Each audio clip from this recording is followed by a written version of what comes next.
Hello, everyone. Welcome to the Power of Man podcast. My name's Rory Paquette. I am, as always, especially today, your very grateful host. And I say especially today because I'm recording this on April 4th. Okay, now I know it's not going to come out for a little bit, but the reason I'm telling you that is because tomorrow I face that, really dark, dark window of looking at turning 55. And, normally I would be going, man, I can't believe I'm 55 years old. And I'd be feeling old. But after everything I went through over the last year, and you guys all know about it, where I almost died, right now I'm looking at it going, man, I made it to 55. So I'm feeling pretty good today, looking at 55th birthday. Everything is good. Very grateful. You folks are doing fantastic with all your sharing and subscribing and liking. If you're not doing what you're doing out there, I can't do what I'm doing over here. And I'm over here living my best life because of you folks. So I am grateful. Thank you. And I hope it's because we bring awesome guys like this guest today on to keep you guys listening. Before we bring on the guest, though, you guys don't know what we got to do. Got to take a sip of our preferred beverage.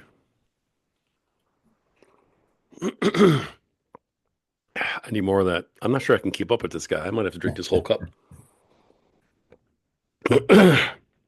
Oh, yeah. Good stuff. Deep, dark, rich, bold, and beautiful. Just like my wife. Guys, this stuff is Freedom Hill Coffee. Look them up at Freedom Hill Coffee on Instagram. Check them out.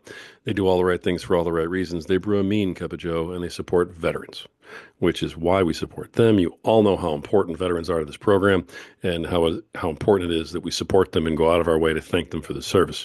Veterans are very important to the Power of Man. They're very important to Freedom Hill Coffee. Guys, go check them out. Let me get one more sip of this. There we go. All right. I think we're ready to rock and roll. The pipes are well oiled. So let's rock and roll. Go check them out at Freedom Hill Coffee, guys, on Instagram. Tell them Power Man sent you. We got an awesome, awesome guest with us tonight. Let's see, he is the author of Out of Bounds, a really cool book we're going to talk about in a minute. He's a podcaster that he does with his son outside the coach's box. Please welcome to the program, Darren Ault. Darren, how you doing? I'm doing great, Rory. Thank you for having me on. And I don't want to be remiss in not wishing you a happy birthday. I can give you some encouragement. There is life after 55. I represent that. And I also want to thank you for what you do for vets. Having being a vet myself, it's appreciative of people who take that extra step to support us. So thank you. Thank you. Appreciate that very much. And thanks for the birthday wishes. I'm just going to kind of pretend like it's not there, but I'm not upset about it this year, which is great. All right. Darren, you've written this awesome book. You're part of a podcast with your son, which I think is also absolutely beautiful. But there's a story behind all this. So tell my listeners, who is Darren Ault? What are you about? And kind of what brings you to this point today? Sure.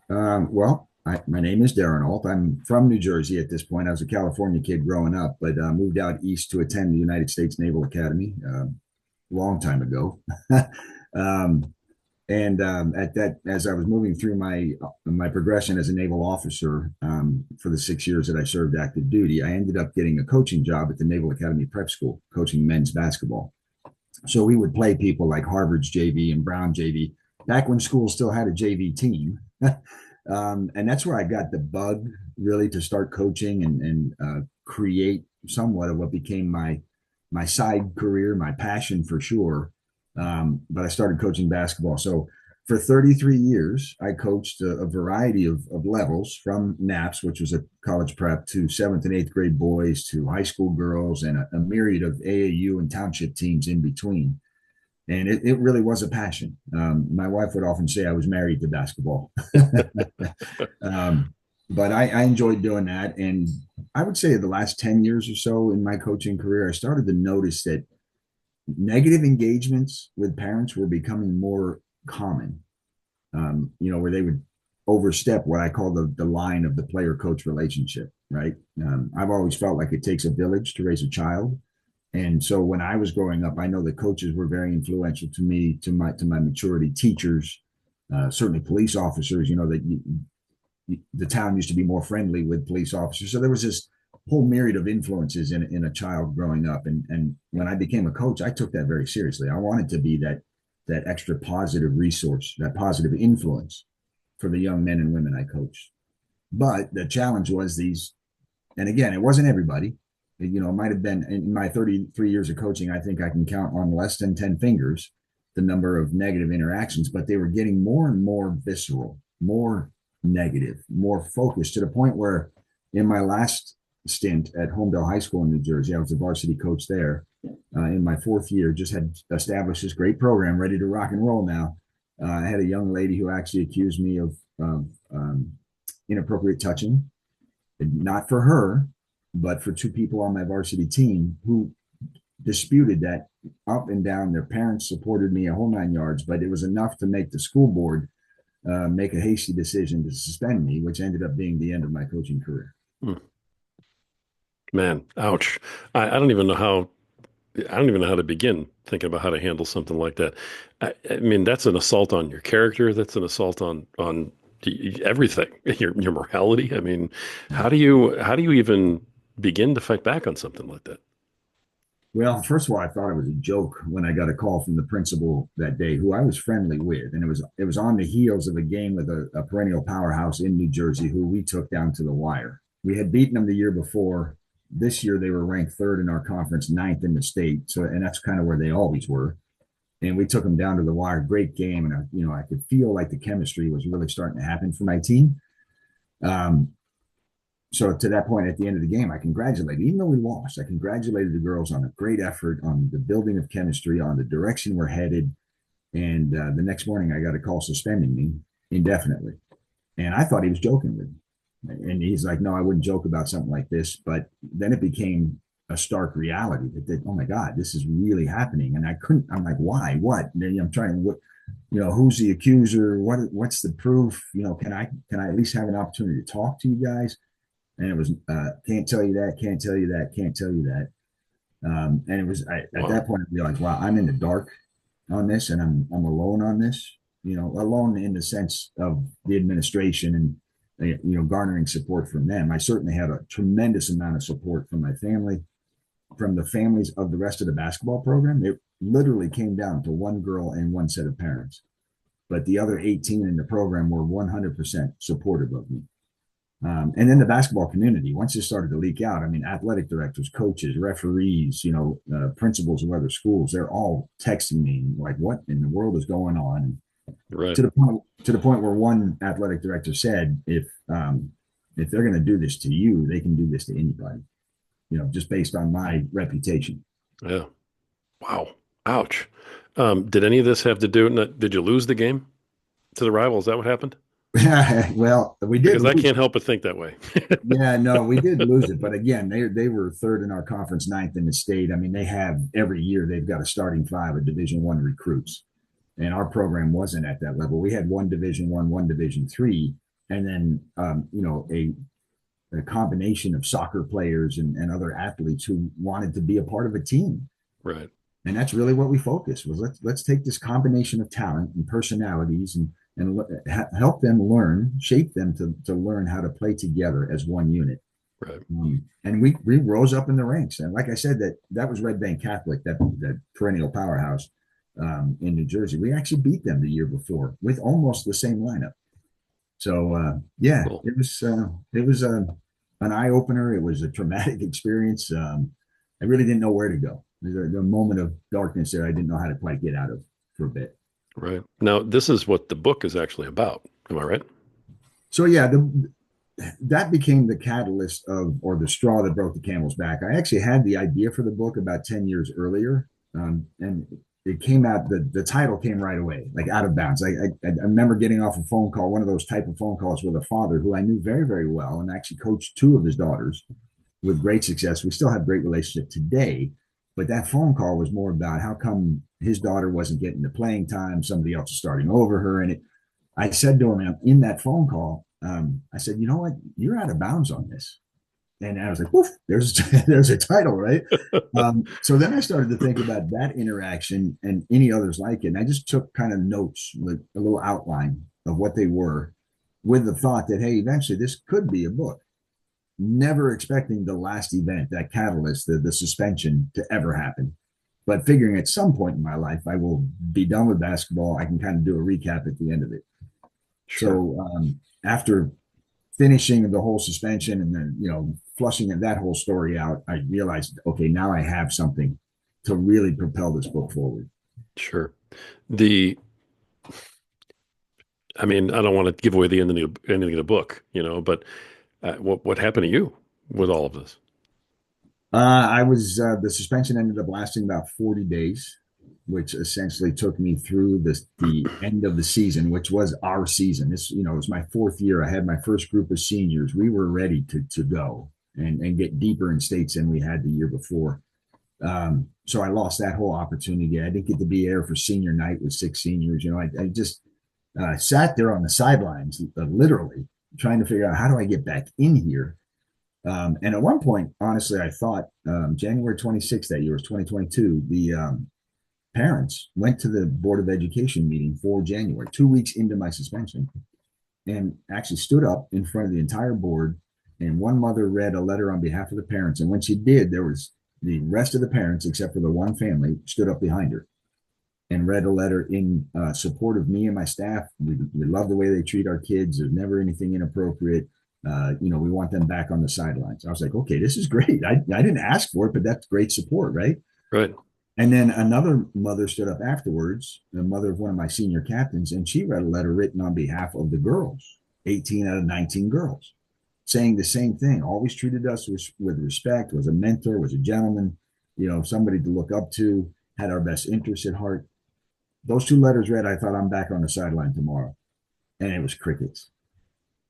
I mean, I'm like, if you're not going to make a decision, and what really came down to me, Rory, was that leadership, what I will call loosely leadership, was afraid to do anything, to take this bull by the horns, to have the crucial conversations with both sides, to figure out what really is the crux of what's going on, and how do we correct it.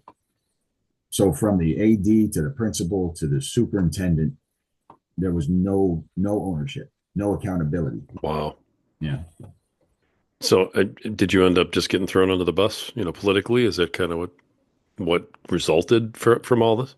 Yeah, I mean, the Board of Education decided after 40 days, I finally got to go talk to them 40 days into my suspension. And I don't think they liked me in there very much because they started to go through certain things. And there was two members from the board and their lawyer and me and my attorney. I had to go hire an attorney at my own cost because I'm not a teacher. I'm not a union teacher. Oh, And I'm like, the lawyers are not cheap. Let's just put it that way. right. Yeah. I know. But we were sitting in the room and they started to ask me some questions. And I said, wait a minute, this doesn't even follow your own policy. And I would read them chapter and verse of their policy. Like, what happens when they get a report like this? How are they supposed to handle it? And the lawyer's like, well, no, that's only for students. And I said, no, sir, it says here for staff and faculty. And this is and there was three instances where I actually quoted them chapter and verse. They had no idea what their rules and regulations were. So at the end of the day, I honestly, I think as I was flushing that out, they probably were a little bit embarrassed and maybe dug in their heels, but had decided to fulfill the suspension for the rest of the year. They did pay me for that year, the coaching stipend that they give, Hmm. and my son, who was my assistant coach at the time. So they paid us both, which I think was just a way out of legality, a way out of litigation on the back end. They protected themselves. Right. And then they said, I have the opportunity to reapply for the job after taking sensitivity courses, undescribed sensitivity courses. So I'm like, why would I reapply to a job for an administration who had no backbone to support a highly reputable, well-known coach to begin with? Good for you.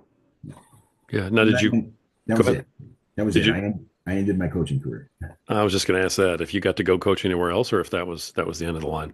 I had offers. I had offers to go coach at a D3 college. I had a couple of schools, high schools that, people that I had been on a staff with prior who were interested in having me on. There was even one of the young lady who made the accusation left the school. So by her sophomore year, this was her third high school already. And she went to another private school in the area. And that coach I had worked with in the past. And she said, I'd love to have you come on and she's a younger coach, be her assistant. And I was all for it. I love coaching coaches too, right? And I found out that young lady had transferred over. And I thought about it for a moment. And I said, you know what? I could get over it. As bad as it was, I know that I could move past it. I don't think they can. And I do not want to bring that cancer to her organization. So Right. I opted out of that one. Wow. How long ago was this? 21-22 season was the year. So January 12th of 2022 Yeah, was the not that. day of the suspension. And then 40 days afterwards, when all this, I mean, it was a depressing 40 days. I could have probably used about 4 cups of that coffee you have. Time to start throwing creatine in there. Yeah. One of my other guests does that. Yeah, I mean, so this is still kind of a fresh wound. Then this is fairly recent. It's only a few years. Yeah, and then the frustrating part is, watching the girls that I was coaching. It's frustrating and rewarding at the same time how they've advanced through their high school career. The Yeah, one young lady who made the accusation ended up going to a fourth high school. And as I write in the book, if her parents had just left her alone and allowed the process to play out, she would have been. I mean, I pulled her up to varsity for a couple of games just to kind of see what she looked like in the mix, right? She would have been ultimately as part of the program and at the right point of maturation would have been a key contributor to our team.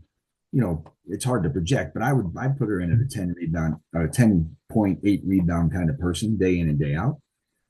With all the moving around and having to start over again and not really getting acclimated to the program, she was like 2 to 3 points a game. And not that points are yeah, everything, but you just how do you get settled into a program and find a way to contribute if you're constantly on the move? yeah. That's a really that's a good point. Um, so all of this, led to because there was a lot of toxicity kind of going on before this event happened, with the parents and stuff like that. Tell me a little bit about kind of what was it all about playing time, for instance, or what was the leading cause of the parents crossing the line and actually stepping out of bounds with you In that particular instance. before the big one, where Oh, you got okay. So accused of this stuff falsely, but the before that because that led up to this. yeah, so that was over that 33-year period. Again, what I did was I there were a lot of authors that I'd been reading prior to the book that I said, they write really well. They got a good flow to the story here. And one of the people I sort of borrowed an idea from was I don't know if you've ever read the Bill O'Reilly Killing series. Oh yeah, hmm, Phenomenal book. absolutely. Politics aside, he's a historian and he writes the book so well and they're so easy to digest. And one of the things he always does is start with the person who has 30 days to live or what, because they're dying or something's dying, right? Whether it's the British Empire or Abraham Lincoln or whatever. Lincoln, right?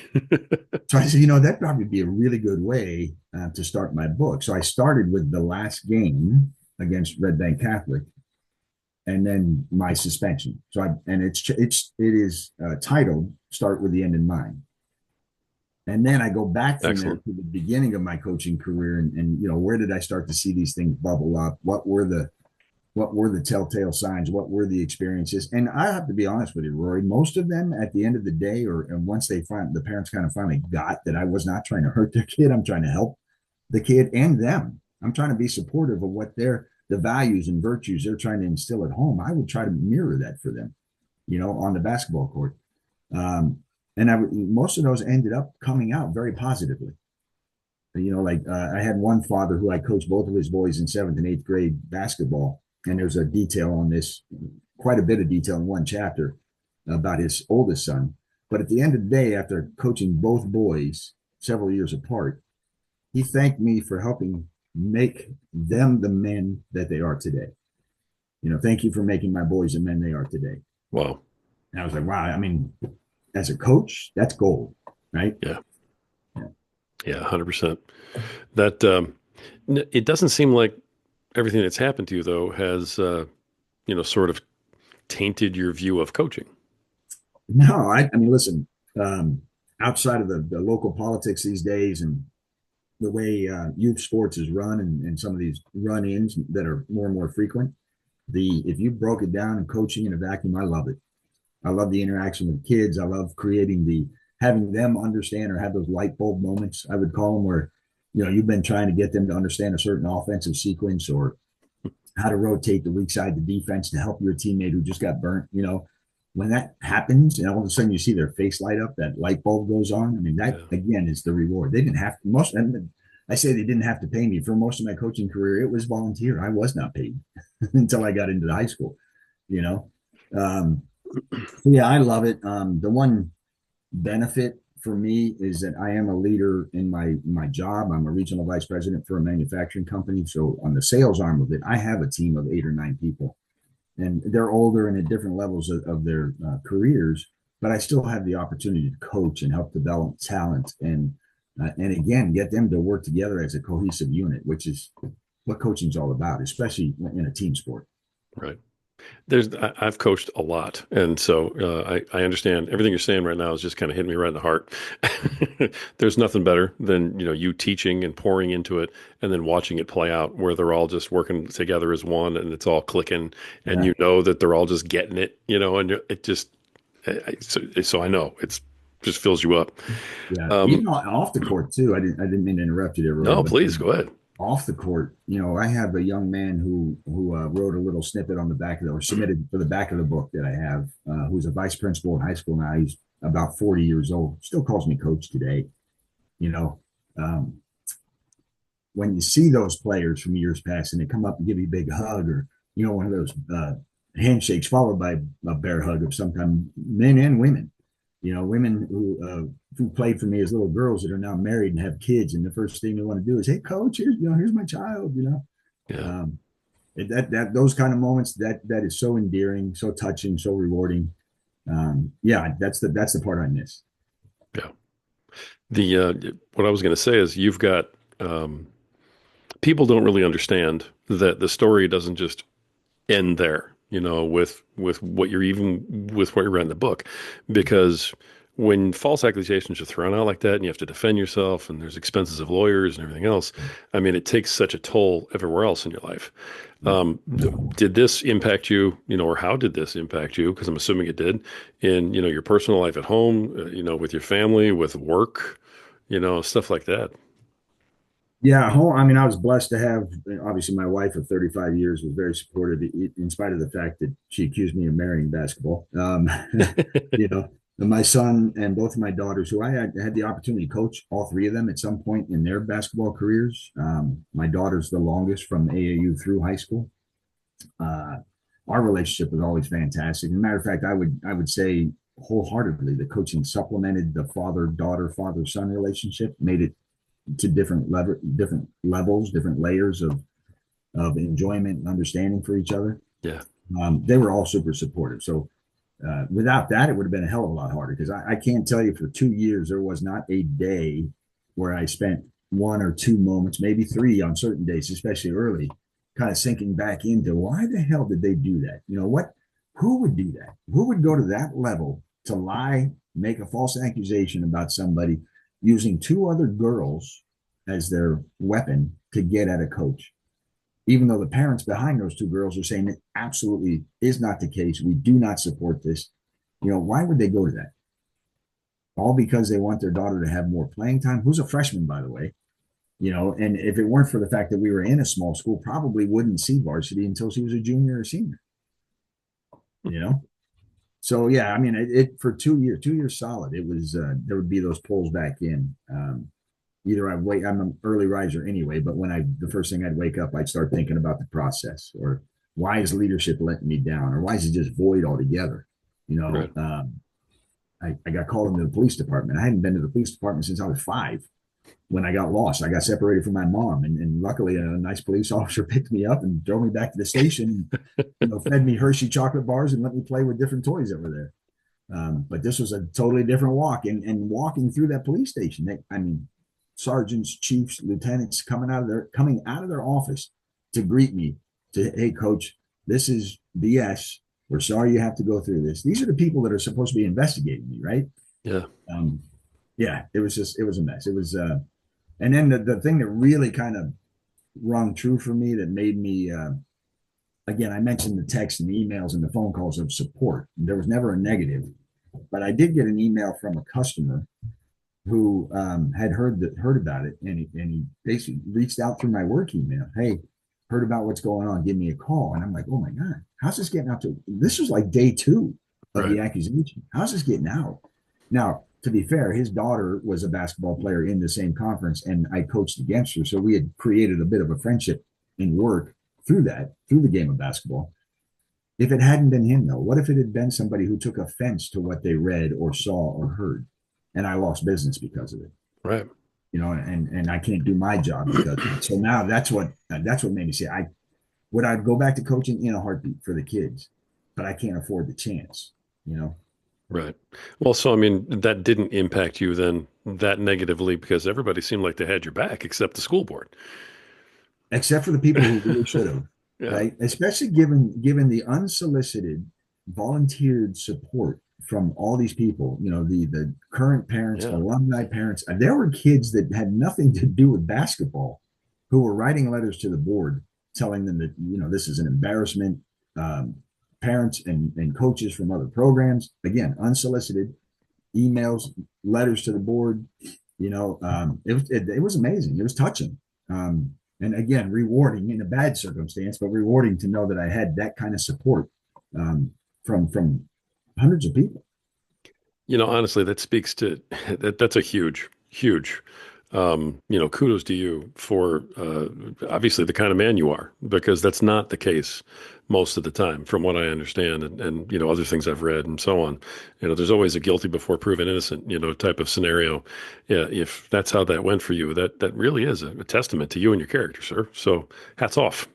Well, thank you. I mean, it helped me get through, and certainly the training and education I got from the academy and through the Navy was helpful. To Yeah, have that foundation of faith and trust, and trust in the system, but trust and verify in this case. And in this case, the school system let me down, but the system around it, the community system, was highly functional and highly supportive.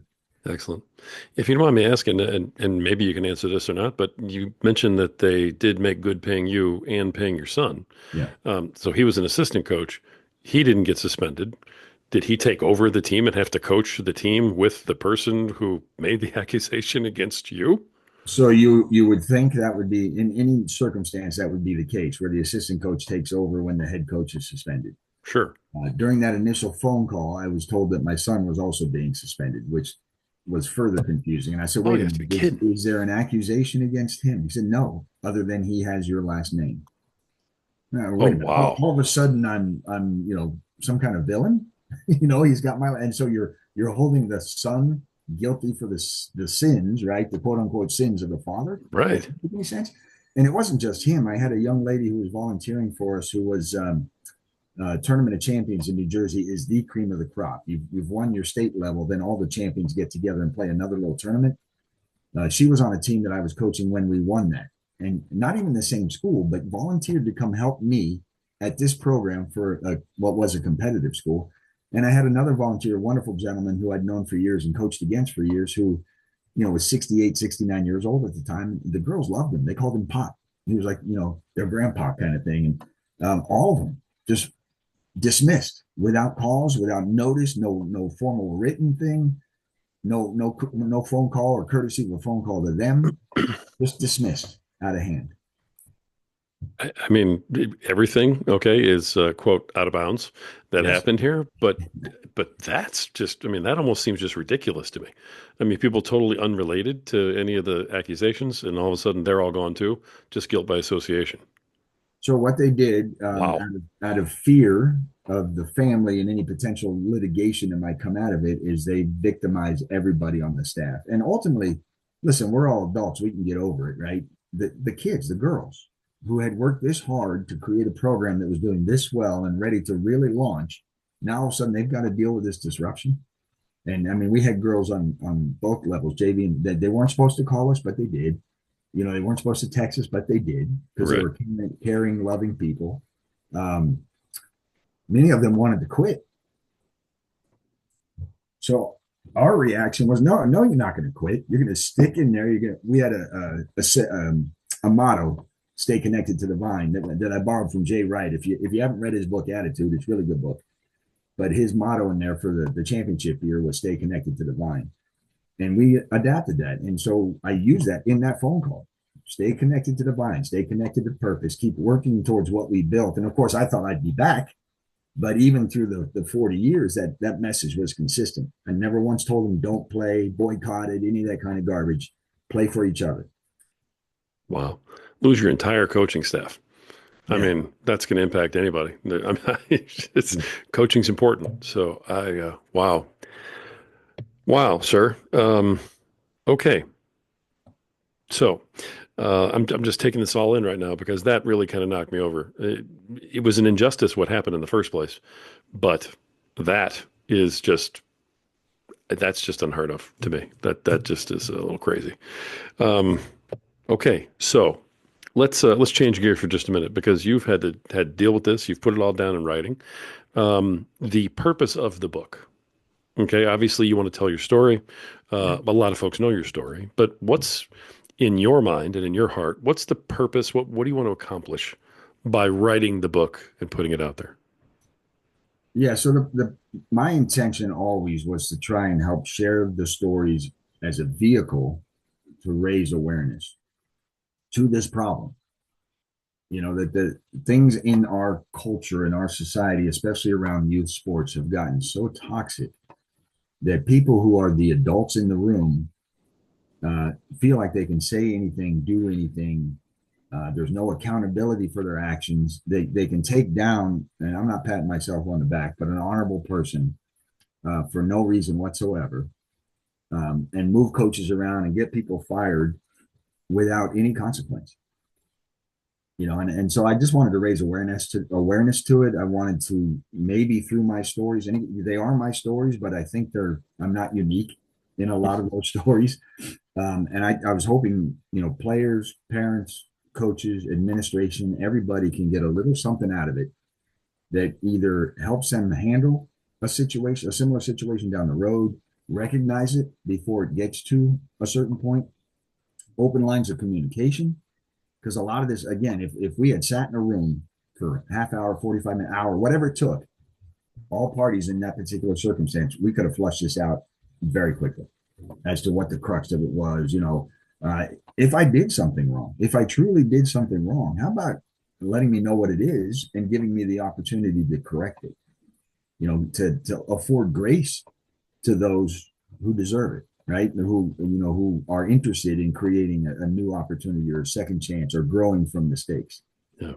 Because I certainly did that for our kids. I would tell my kids, go push yourself to fail on all our drills. Push yourself to fail. And they're like, Coach, I just kicked the ball across the gym. I said, so what? Go get it. Come back, do the drill again, because now you know where that ceiling is, and we're going to work on getting you through that ceiling. Yeah. They make a mistake in the game. I'm not the kind of coach who pulled them out, but when the opportunity came where they were back with me at the bench, go talk to them, help them understand what the circumstance was that could have been better, how you improve that situation for next time, what we can work on in practice. And that's grace. But in these circumstances, in the incidences, grace is gone. Yeah. So if I can get somebody off of any story I share who's feeling themselves percolating to that point, to just pause for a moment, recognize the circumstance they're in, the environment they're in. They're talking about a youth game, and maybe back down from that cliff. It's worth writing it. For sure. So you want parents to hear this also. I Yeah, mean, it's I kind of want directed anybody there. who's involved or has the blessing and the opportunity to work with youth of any kind to hear this. Excellent. Absolutely. And honestly, I do feel, and it happened with me in my career, things that I learned about coaching and leading in basketball transcended into my business. I would try different things with my 30 somethings and 40 somethings that I would do with the kids around leadership and culture of team and things like that, and vice versa. I remember one time we had it was called the knowledge circle, and there were three components, and I can't remember the internal components, but the bigger those components got, the bigger your knowledge got. And I copied it off and gave it to each one of my girls. And I told them, listen, at the end of the week, I'd like each one of you just 3 minutes about what this meant to you and how it applies to us. And I'm telling you, they took it to heart. They came out and gave some really meaningful pieces of information and what it meant. And it wasn't like they copied and pasted and all read the same thing. It was unique. It was individual. And that came from work. So Wow. All right. Love that. I love that. The lessons in coaching. Let me ask you this, and this is just an opinion question, so there's no right or wrong. But the rising toxicity of the parents, the people stepping out of bounds, everybody feeling like it's their responsibility to get their kid playing time, as opposed to the kid going out and earning it. Um, do you have any kind of theory or thought on on what is causing this, why it's gotten so bad. I've witnessed it too. So, I mean, I don't think there's anyone who's ever voluntarily coached that isn't agreeing with you right now. Mm. So, if we just assume that it is, then I'm curious as to what your thoughts are as to why it is. Yeah, that's a great question, Rory, and it's something I've given a lot of thought to. And my son and I on our podcast, we've gone over this a few times with different, even different levels. But yes, I do think that there is a reason why, but I also think that reason has morphed over the last 10 years. So initially, I would say it was all about, how does my kid get the limelight? How do they start? So that they can get the attention, get the write ups in the paper, which all leads to the opportunity to earn scholarships, right? And so it became around getting to college. Now, if you look at the percentages of kids who play youth sports, any sport, and go on to play that sport in college with a D1 scholarship, it is anywhere from 3 to 6%, depending on the sport. So, but every parent, rose-colored glasses. My kid's going to play for college, college and get a scholarship and a full Right. ride, and I won't have to pay. So that was one element. The other element, which was growing over the years, was the advent of personal trainers and the costs associated with it. So now not only are the kids signed up for, I'll use basketball, signed up for basketball, but when they're not playing basketball, they're going to a shooting coach, they're going to a spark training coach. They're getting sometimes 2 or 3 different coaches on different elements of the game. And I remember one time telling one of my AAU fathers, great guy, his daughter was a workaholic. I mean, she was so good, but she just wanted to get better. One day we were doing a Saturday individual practice or individual training, and I could tell she was tired. I could tell she was gassed. And it came to a point I said to her, where were you before here? Well, I was at this coach. Where were you before that? I was at my shooting coach. So in a Saturday, she was already through 3 different trainings and drills and things with it. And I said, listen, you're going home. No, coach, I want to work. I want to work. And the father came over and I told him, I said, you've got to give your daughter a break. Number one, she's physically and emotionally exhausted, and I can see it in her game. Right. The other thing is how many voices are in her head, and which one does she choose? In terms of the execution of something. So the paying for those trainers, and it's not cheap. I equated that to like an investment in the stock market. And if I don't see the payout, if I don't see the return on investment from the training, I start to get frustrated.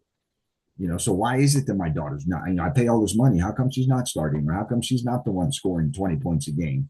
When the fact of the matter could be she's just not ready to. She hasn't matured to the point where she can. But that financial investment drives people crazy. And that has even rolled in more to the current status, especially in college basketball, where you have the portal that's open. And I mean, before the March Madness tournament was even halfway through, there were 19 kids in the portal. Now I think there's like 1,500. There's a team I read today that had not one player is coming back. So this sense of Wow.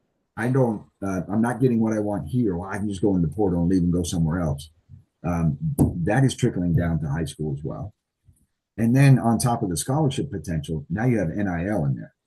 So it's a business now, right? So that Yeah. it always has been, but now it's a legitimate money in your face. You can go get it. So now the parents want a return on their investment. They want that scholarship, and they want the opportunity for their kid to go make money off of their name, image, and likeness. And that percentage is even smaller than the 3 to 6% that make it to that point.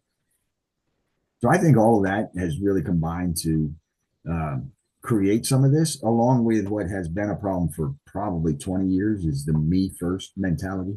Mm. I'm going to get mine. My kid's going to, get all these opportunities. And you had mentioned a very key word earlier, earn. There's a difference between earn and deserve, Yeah. right? Yeah, for sure. I'm not sure people know what earned means anymore in a lot of ways. So I knew you'd have an answer to that. I was like, I know this is going to be a safe question to ask. So I appreciate the answer very much. Yeah. Tell me about the podcast. You've alluded to that a couple of times. You do it with your son, which I'm incredibly envious of. Tell me about what got that started and what you guys do there. Well, I have to give all credit to my son Nicholas, who he's been on me for about 5 years. Dad, we got to do a podcast. And my first thing, I don't know the first thing about podcasts. And I've had people here or there say, you got a voice for radio or something. You should go. I'm glad they didn't say you have a face for radio, but they were encouraging me to do something like that. And so I said, what would we talk about? And he goes, Dad, we sit on the couch during sports events. We talk, we debate, we do all these things all the time. Let's just do it in front of a microphone and share it with other people. So eventually, a couple of years ago, I broke down and he created it. And he has really done a great job of driving the interest. I mean, we probably have 200 to 300 regular followers right now. He's gotten great guests. We had Jim Larinaga, the former coach of Miami Hurricanes, on there. We had Brian Newberry, the current coach of Navy football. We had Tim Capstraw, the voice of the New Jersey Nets. And he just continues to network out. We've had Zoe Brooks, who's a young lady she was in a program that I used to coach, but she's at NC State playing college basketball, and they just got eliminated in the Elite Eight. So, and he's just getting all these different people to come in. And we had a current NFL ref with us twice now. And after the Super Bowl's over, he comes and sits with us, and we talk about we bust on the refs. He tells us why something was a call that we thought shouldn't be. So he's done a really good job of building up, and we just have fun with it now. It really is fun. Did he admit to handing the Chiefs the Super Bowl? Is that what happened? It's funny. My son was pushing that hard, and the fourth time he mentioned it, he said, "This will be the last time I bring this up," and then he did it one more time. But it was all in good fun, I love it. really good spirit. And then there's sometimes where he tries to be the heel to draw me into some debate, because I'm normally pretty low key, but he's trying to pull me into something. Oh, And that's it fantastic. works at times. That's awesome. I'm going to have to give him a call and have him on my other podcast, Podcaster Nation. We'll talk Yeah, about he'd that love it. type of thing. So that's fun. I'm glad he went after the ref. Good job. Good job Yep. to your son. We're on Spotify, so check it out at some point, just to get a sense of what. I Go will for, for sure. go for the more recent ones. The first couple, as you can imagine, we were tripping all over ourselves. Everybody has a first episode, Yep. and they're all terrible. So, totally understand. Totally understand. All right. I appreciate you sharing everything you have about, how this impacted you personally, professionally. We've got the book out there. The book is available on all the regular platforms, right? I mean, Amazon and everything, that Yeah, type of thing. Ingram Spark, who's the actual publisher. You can get it on their website, Amazon, Barnes and Noble, and then there were some points of access that I didn't even know existed, but people who read a lot of books would. Yeah. And I certainly listen. I'm honored and appreciate anybody who buys a book. I'm doing pretty well so far. It certainly could do better, but the nice part about it is if you look on Amazon, the reviews I'm getting from people I don't even know is touching. It tells me that it's resonating, and that's why I think there's a greater story there for people to buy and listen and learn from. Nice. Nice. Beautiful. All right. Well, I tell you what, as we kind of, wrap things up here, we've talked about the book and the podcast and of course your story. I really do appreciate you sharing it the way you have, but we've unpacked a lot. And so I want to make sure that I give you a shot. We'll give you the floor for the next couple of minutes. If there's something that I didn't ask you about that maybe we didn't touch on that, we should have. If there's something that we touched on and maybe you want to drive it home a little harder, or even if there's just some nugget that you want to leave behind for everybody, or all three, hey, it's your time. Go ahead and take the next few minutes, sir. The floor is yours. And, let us know whatever you want to leave us with. Well, I thank you for that. I thank you again for this opportunity to share with you and your listeners about the book and about my story. It is my story, but what I don't want people to leave your podcast with is, oh, this is just going to be a big bright fest. Somebody whining. That was not at all the intention. As a matter of fact, I think I alluded to it earlier. The vast majority of the interactions I had with parents throughout my 33 years of coaching was extremely positive, and relationships that I still have today from 33 years ago with parents and with kids. So the majority of it's great, but that doesn't necessarily make for a good book. People like the train wrecks. So I did want to share some of the events that led to that out of bounds category, but also the lessons learned from it. How a lot of them, like I said, came out more positive at the end. And then there are other stories in there of great successes. There's a whole chapter about girls or team members that I had trying to achieve 1,000 points, which is a big milestone in high school basketball. And there were five different stories in there of players that did it, how they were uniquely different from each other. Even two on the same team in the same year, 10 days apart. The whole event around them was so different. It's like 180 degrees different. So there's that, and even in that category, the opportunity for a young lady who's she had lost her mother at a very young age. I became friendly with her. She wasn't playing for me, but I knew of her, and I coached against her older sister, who kind of took over the mother role. And then right before her father wanted her to come play for me, the younger sister, but they were in a lower income setup because of the death and things going like that. And I was coaching at a Catholic school at the time, so there was a tuition. But it couldn't happen. But I stayed in touch with him, right? And when she was a senior, she eclipsed the 1,000 point mark a game or two before playing us. But I wanted to honor her. I wanted to recognize her. So we went out and got her a really nice crystal basketball on a stand, the inscribed or inscription about her 1,000 point. And she didn't even know it. I embarrassed the heck out of her. But I paused the game right during warmups and brought her up, told the crowd what was going on and why. And it was a beautiful thing, And it's moments like that make coaching great. And I want people to see and understand and feel that as well as learn the lessons on how not to behave. That's a great way to end, and that's a fantastic parting thought. And I appreciate you putting all that out there at the end, Yeah, sir. my pleasure. All right, so the book is Out of Bounds, and we can definitely find that on Amazon and on the other platforms. The podcast, which we all have to go check out now, is Outside the Coach's Box with you and your son. And Darren, I thank you for being on today. I know this isn't easy to talk about, and I know that it's a very personal thing. But you came out and you shared with everybody for a purpose and for a reason, and I think everybody heard what you had to say loud and clear. I really do appreciate you coming on today. Well, again, Roy, thanks for having me. Happy birthday. The last thing I would leave with everybody is there's a plaque, or it used to be on the palestra, on the wall in the palestra in Philadelphia. It said to play the game is good, to win the game is great, to love the game is greatest of all. So that's what Nice, I would leave with your listeners. And it's true for life too, right? right, nice. Father, husband, veteran, coach, podcaster, author, Darren Ault. Thanks for being on today, sir. Thank you, Roy. All right. Gentlemen and ladies that are listening to this today, this has been another episode of the Power Man podcast. We do this for you folks. We bring on powerful men like this with very powerful stories. We do this because we want to show all you folks that, if Darren can handle things that happen in his life, if I can handle things that happen in mine, so can you. All right. You need to apply things like the lessons of leadership that we just got today. Messages for our kids that we need to be passing on, like, hey, you don't necessarily deserve it. You need to go earn it. These are all things we talk about before on this podcast, but I hope that men like this, men of character, come on here and they say it. I hope you guys hear it even louder and stronger, and I hope it takes hold. You folks, the reason we do this is because you all have value. You all have value. You all matter. And at some point, you just have to believe it. Until next time.